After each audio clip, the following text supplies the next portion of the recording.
Welcome to Myra media. మరికొద్ది గంటల్లోనే ఆంధ్రప్రదేశ్లో సార్వత్రిక ఎన్నికల సమరానికైతే సిద్ధమైపోయింది. ఇక ఓటింగ్ మాత్రమే ఉంది. ఈ నేపథ్యంలో ఈ రాష్ట్రంలో మళ్ళీ జగనే ఎందుకు కావాలి అంటే ఏం చెప్తారో అనే అంశం మీద మనతో మాట్లాడటానికి ఆంధ్రప్రదేశ్ మహిళా ఫైనాన్స్ కార్పొరేషన్ డైరెక్టర్ కమలారెడ్డి గారు మనతో ఉన్నారు. నమస్కారం అండి. ఈ రాష్ట్రానికి మళ్ళీ జగనే ఎందుకు కావాలి అంటే ఏం చెప్తారు? మళ్ళీ ముఖ్యమంత్రిగా ఆయన రావాలంటే ఏం చేయాలనుకుంటారు? ఏంటి పరిస్థితి?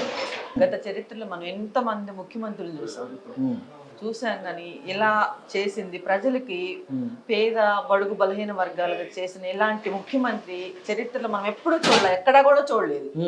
ఇంత ప్రజల కోసమే, ప్రజలే నా ఇది అని, ప్రజలే నా శ్వాస అని అన్న ఆయన ఆలోచన విధానము మనం చూస్తా ఉన్నాం. ఎన్ని పథకాలు చేశారు, నవరత్నాల ద్వారా ఇంటింటికి వెళ్ళారు, ప్రతి గడపకి వెళ్ళారు. ఇలాంటి ముఖ్యమంత్రి మనం కాదు, మీరు చూసారా ఎక్కడైనా? ఇప్పుడు ఈ చరిత్రలో మనం ఎక్కడైనా చూసామా? ఎప్పుడైనా చూసామా? మీరు చెప్పండి. చూసామా? చూడలేదు, చూడం కూడా. మన జగన్మోహన్ రెడ్డి గారు లాంటి ముఖ్యమంత్రి మనం ఎక్కడ చూడలేము కూడా. ఎందుకంటే ఆయన ప్రజలే నా ఇది, ప్రజలే నా ఆలోచన, వాళ్ళు బాగుండాలి, పేద బడుగు బలహీన వర్గాలు పిల్లలు చదువుకోవాలి, స్కూల్స్ బాగుంటే, పిల్లలు చదువుకుంటే రేపు వాళ్ళ ఫ్యూచర్ బాగుంటుంది, అప్పుడే మన రాష్ట్రం బాగుపడిద్దని ఆలోచనలో ఆయన చేస్తున్నారు. ఓకే, మీరు చెప్తున్నారు అంటే ప్రజలే శ్వాసగా, ప్రజలే జీవితంగా, ప్రజలే ఆయన జీవిత లక్ష్యంగా ముందుకు వెళ్తున్నటువంటి జగన్మోహన్ రెడ్డిని ఓడించడానికి చాలా పెద్ద ఎత్తున ప్రయత్నాలు జరుగుతున్నాయి. ఈయన ప్రభుత్వం రాకుండా చేయాలని కూడా చాలా పెద్ద ఎత్తున కొంత వ్యూహాలు కూడా జరుగుతున్న పరిస్థితి. ఎక్కడో ఎన్ఆర్ఐలుగా ఉన్నటువంటి వారు వచ్చేసి ఇక్కడ ఓట్లు కొని జగన్మోహన్ రెడ్డి ప్రభుత్వాన్ని దించాలనే లక్ష్యంతో కొంతమంది పనిచేస్తున్న పరిస్థితి మనం కొన్ని వీడియోలు కూడా చూసాం. మేము అవును, దాన్ని ఎలా చూస్తారు? అదే ఇప్పుడు ఎన్ఆర్ఐలు వచ్చారు, వాళ్ళు ఏంటంటే చంద్రబాబు నాయుడు మనుషులు. అక్కడ చంద్రబాబు నాయుడు అనే ఒక దుర్మార్గమైన మనస్తత్వం గల వ్యక్తి అక్కడ పెట్టుకున్నాడు పెట్టుబడులన్నీ, ఒక విదేశాల్లో పెట్టుకొని వాళ్ళని ఇక్కడ తీసుకొచ్చి, ఇప్పుడు వాళ్ళందరినీ ఇక్కడ తీసుకొచ్చి ఆయన బినామీలు వాళ్ళందరూ కూడా ఇవన్నీ కుట్ర రాజకీయాలు చేస్తున్నారు. వాస్తవం అది జరుగుతుంది. ఏంది, వాళ్ళు డబ్బు పెట్టి ఎంతైనా 2 లక్షలు ఇవ్వండి, 3 లక్షలు ఇవ్వండి, వాళ్ళ వెధవలు, వాళ్ళని కొనాలి అని కూడా మనం చూసాం, వీడియోలు చూసాము. అన్ని కూడా మీరు చూస్తున్నారు, మేము చూస్తున్నాం కూడా. కానీ నేను ఒకటి చెప్తా, కార్యకర్తల్ని వాళ్ళని కాదు వెధవలని, ఈ ప్రతి ఒక్క నియోజకవర్గంలో ఒక ఎమ్మెల్యే క్యాండిడేట్లను కూడా ఇది వాళ్ళకి సంబోధించి పనికొచ్చింది ఈ పదం అనేది. వాళ్ళు కూడా నియోజకవర్గంలో ప్రతి ఒక్క క్యాండిడేట్, ఎమ్మెల్యే క్యాండిడేట్ కానీ ఎంపీల క్యాండిడేట్ కూడా ఇది వాళ్ళకు కూడా వర్తించింది. వీళ్ళు కూడా కష్టపడి చెయ్యాలి. జగన్మోహన్ రెడ్డి గారు నమ్మకంతో వీళ్ళందరినీ పెట్టారు. వీళ్ళందరూ కూడా కష్టపడి, ఒక మాట చెప్తా, ఒక అమ్మ నాన్నకి నీతిగా పుట్టినోడైతే ప్రతి ఒక్కడు కూడా నీతిగా చెయ్యాలని చెప్తా నేను. ఆయన మిమ్మల్ని అందరినీ నమ్మి ప్రతి ఒక్కరిని నమ్మాడు కాబట్టి నీతిగా నిజాయితీగా చెయ్యండి. ఏ ఒక్కడు కూడా ఆయనకి తప్పుగా చేయొద్దు, తప్పుడు వ్యవహారాలు చేయొద్దు. అందరూ కూడా నీతిగా నిజాయితీగా చెయ్యాలి. వర్క్ చేయాలి, కార్యకర్తలు పట్టించుకోవాలి. ఈ రోజు అన్ని ఓటింగ్ ఎలా ఉందని చూసుకోవాలి, ఎక్కడ ఎలా ఉందనేది అంతా కూడా చూసుకోవాలి. అంటే వాళ్ళు చేయట్లేదనా మీరు ఉద్దేశం? చేయట్లేదని నా ఉద్దేశం. ఎక్కడ ఎలా ఉంది, ఏంటి, కార్యకర్తలు ఎలా ఉన్నారు, ఎలా ఉంది, మన ఓటింగ్ ఎంత ఉంది, వాళ్ళు ఎంత దృష్టి పెట్టి చేస్తున్నారు, మనం ఎలా చేస్తున్నాం అని కూడా మీరు ఒకసారి గమనించుకోవాలి. ప్రతి ఒక్క ఎమ్మెల్యే, ఒక ఎంపీ క్యాండిడేట్ కూడా ప్రతి ఒక్కరు ఆయన మిమ్మల్ని నమ్మి ఇచ్చాడు, మీకు సీట్లన్నీ కూడా నమ్మి ఇచ్చాడు. ఆయన నమ్మకం మీరు నిలబెట్టాలి. ప్రతి ఒక్క కార్యకర్తలకు కాదు, వాళ్ళు అనింది మిమ్మల్ని కూడా అన్నారు వెధవలని. ఎందుకంటే మీ నిజాయితీ లేదని వాళ్ళు మిమ్మల్ని కూడా అన్నారని మీరు దృష్టిలో పెట్టుకొని నిజాయితీగా పనిచేయాలని నేను చెప్తా. అది ఆయన నమ్మించినప్పుడు మీరు నమ్మకంగా చేయాలి. ప్రతి ఒక్కళ్ళు కూడా నమ్మకంగా చేయాలని చెప్తా నేను. కొన్ని ఛానల్స్లో జగన్మోహన్ రెడ్డి ఇంటర్వ్యూ ఇచ్చారు.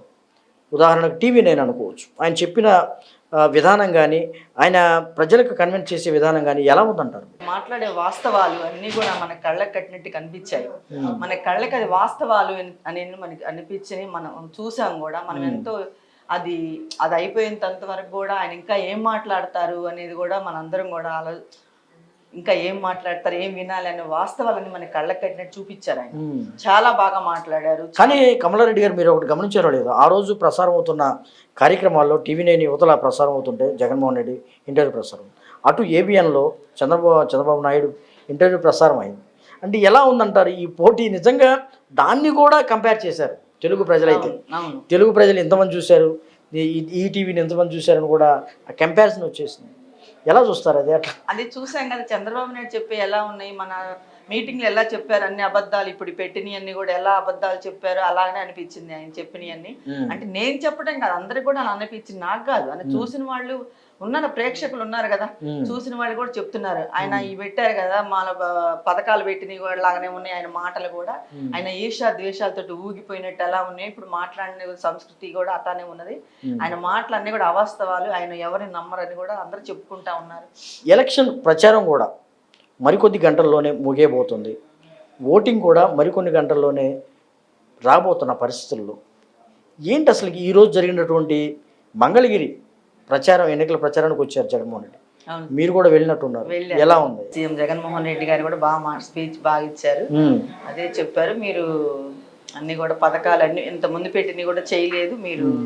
జగన్మోహన్ రెడ్డి వస్తే పథకాలు కొనసాగుతాయి, అవును, జగన్మోహన్ రెడ్డి రాకపోతే పథకాలు ఆగిపోతాయని బెదిరిస్తున్నారు, ప్రజలను బెదిరిస్తున్నారు అని కూడా ప్రతిపక్షాలు అది విమర్శిస్తున్న పరిస్థితి. మీకు అది ఎలా ఉంది? అది బెదిరియటం కాదండి, వాస్తవం చూపిస్తున్నారు, కళ్ళకి కట్టినట్టు చూపిస్తున్నారు. ఎందుకంటే మనం చూసాం కదా, గత ప్రభుత్వం 14 సంవత్సరాలు సీఎం గా చేసినప్పుడు మనందరం చూసాం కదా, వాస్తవం మన కళ్ళకి కట్టినట్టు చూపిస్తున్నారు ఆయన. అది బెదిరించడం కాదు, అది వాస్తవం, 100% వాస్తవాలు అయ్యి. కానీ కమలారెడ్డి గారు మీరు ఇప్పుడు గమనించారా, ఇప్పుడు అమ్మఒడి ఉంది, అమ్మఒడిని 2000 పెంచాడు జగన్మోహన్ రెడ్డి అంటున్నారు. కానీ ఇక్కడ టీడీపీ మేనిఫెస్టోలో ఎంతమంది పిల్లలు ఉంటే అంతమందికి నేను 15,000 ఇస్తా అని చెప్తున్న పరిస్థితి.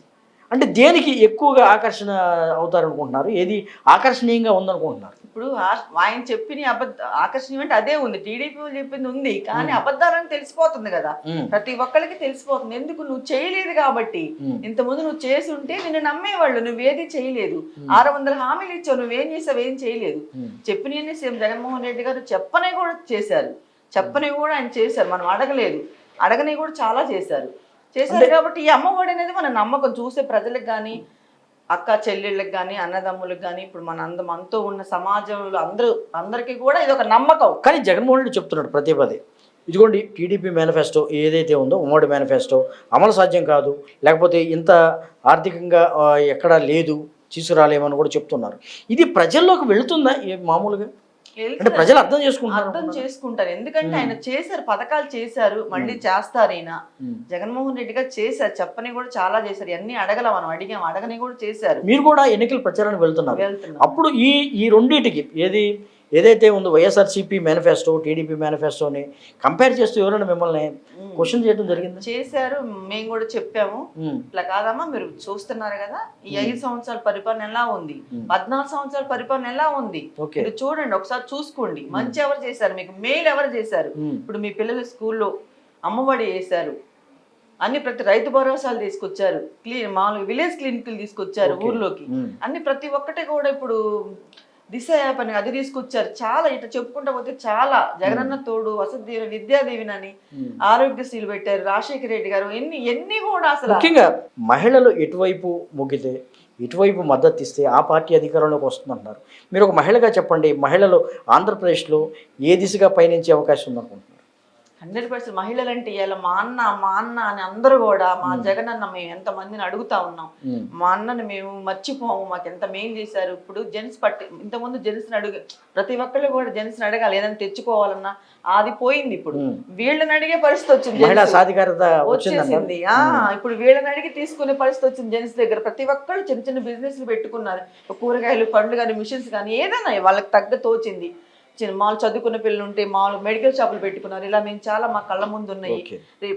లేడీస్ అంటే ఎలా ఉన్నారంటే, మా అన్న కోసం మేము పని చేస్తాం, మా అన్నని గెలిపించుకుంటామని ప్రతి ఒక్కళ్ళు కూడా చెప్తున్నారు, అందరు సంతోషంగా ఉన్నారు మహిళలందరూ కూడా. ఖచ్చితంగా మళ్ళీ రాష్ట్రంలో జగన్ ప్రభుత్వం రాబోతుందా లేదా అనేది స్పష్టం చేయండి.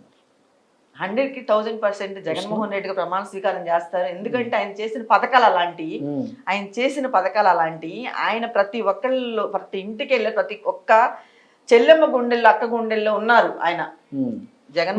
మీరు చూసారు సెంట్రల్ ఆఫీస్ ముందు కౌంట్ డౌన్ పెట్టారు, జగన్ అని నేను ఒక బోర్డు చూశారు కదా, ఏంటి అసలు దానికి అర్థం ఏంటి? ఏంటంటే ఇంక మన నమ్మకం నమ్మకం, ధైర్యం. నమ్మకం ధైర్యం ఏంటంటే మనం చేసిన పథకాలు అలాంటివి, మన సీఎం గారు చేసిన, జగన్మోహన్ రెడ్డి గారు చేసిన పథకాలు మంచి, ప్రతి ఒక్కడు బాగుపడాలి. ఎవరు లేరండి, ఎక్కడ లేరు, ఏ రాష్ట్రంలో లేదు. మనం చూసినంత లెక్కన కూడా ఎక్కడ ఇది లేదు, ఈ పథకాలు లేవు. వెనకటి రాజులు పరిపాలించినప్పుడు అనుకున్నారు, అబ్బా ఆ రాజు ఇలా, శ్రీకృష్ణదేవరాయలు ఇలా చేశారు, ఇంకా ఆయన ఇలా చేశారు, ఇలా చేశారు, రాజులు అలా పేరు చెప్పుకున్నారు. కానీ ఈ రాజు గురించి ఇప్పుడే మనం చూస్తున్నాం. ఈ జగన్మోహన్ రెడ్డి గారు అనే రాజు ఇక్కడే మనం చూస్తున్నాం. ఈ రాష్ట్రంలో, ఆంధ్రప్రదేశ్ లోనే చూస్తున్నామండి. ప్రజలు చూస్తున్నాం, మనందరం కూడా చూస్తున్నాం. ఈ మహారాజుని, రాజులకే రాజు మహారాజు ఈయన. అది ఈయన్ని మనం ఎక్కడా లేదు. ఇలా ఇంత మంచి మనస్తత్వం, పేదలకు ఒక చెయ్యాలన్న మనస్తత్వం ఎక్కడా లేదు లేదు లేదు. మనం చూసినంత లెక్క లేదు. కాబట్టి అందరూ కూడా చెల్లెమ్మలు, అక్కలు అందరు లబ్ధి పొందిన వాళ్ళు అందరూ ప్రతి ఒక్కళ్ళు కూడా గెలిపించుకోవాలని అందరూ ఆశపడుతున్నారు. ఇది కమలారెడ్డి గారు చెప్తున్నారు. ఏదైతే ఉందో రాష్ట్రంలో ఉన్నటువంటి సంక్షేమ పాలన మళ్ళీ కొనసాగాలంటే ఖచ్చితంగా మరోసారి మరి జగన్మోహన్ రెడ్డి ముఖ్యమంత్రిగా అవ్వాలి. అంతేకాకుండా జగన్మోహన్ రెడ్డిని మరోసారి ముఖ్యమంత్రి చేసుకునేందుకు రాష్ట్రంలో ఉన్నటువంటి అక్కా చెల్లెమ్మలు కూడా చాలా మరి ఆశపడుతూ ఉన్నారు. పరిస్థితి ఎన్నికల్లో ఖచ్చితంగా ఘన విజయం సాధించబోతుంది. మరోసారి ముఖ్యమంత్రిగా జగన్మోహన్ రెడ్డి రాబోతున్నారని కూడా కమలారెడ్డి గారు చెప్తున్న పరిస్థితి. నమస్కారం అండి. నమస్తే అండి.